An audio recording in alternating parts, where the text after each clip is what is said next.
Am I the a-hole for telling my husband's kids how broke he was when we met after they insinuated I was a gold digger? I 38F been married to my husband Rob 52M for 4 years now. My husband's late wife died 1 year before we met, and we dated for 2 years before marriage. He has 2 kids, 28 Madison and 26 Brett. Note, I am not calling them my stepkids because they explicitly told me I am not their stepmom, just their dad's wife.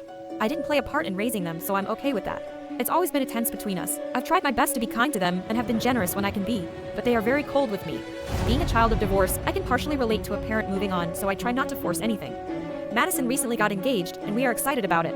Everyone was over recently, and she asked about a wedding budget from us, and Rob told her he was able to contribute $10K. She has bigger hopes for her wedding than this, so she was upset and kept asking for more. Rob, however, is still working hard on building his savings back up. Before his late wife died, he basically wiped out his cash savings, had to cash out his 401K, and even took a small mortgage on his house to cover medical costs as well as life expenses since he had to cut back on working.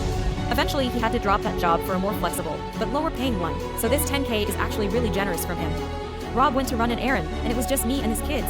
Madison then asked me if I'm going to give any in addition to what her dad is giving. I told her we're a marital unit, and that's what we discussed together as a reasonable amount to contribute.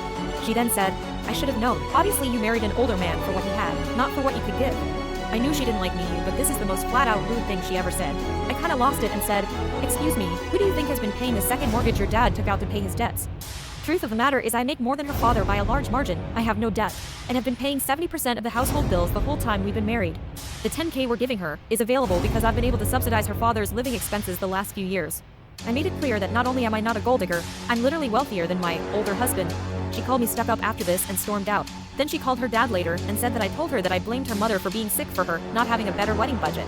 I told him what happened and he was mad at her, but also said I shouldn't have shared his financial details with his kids.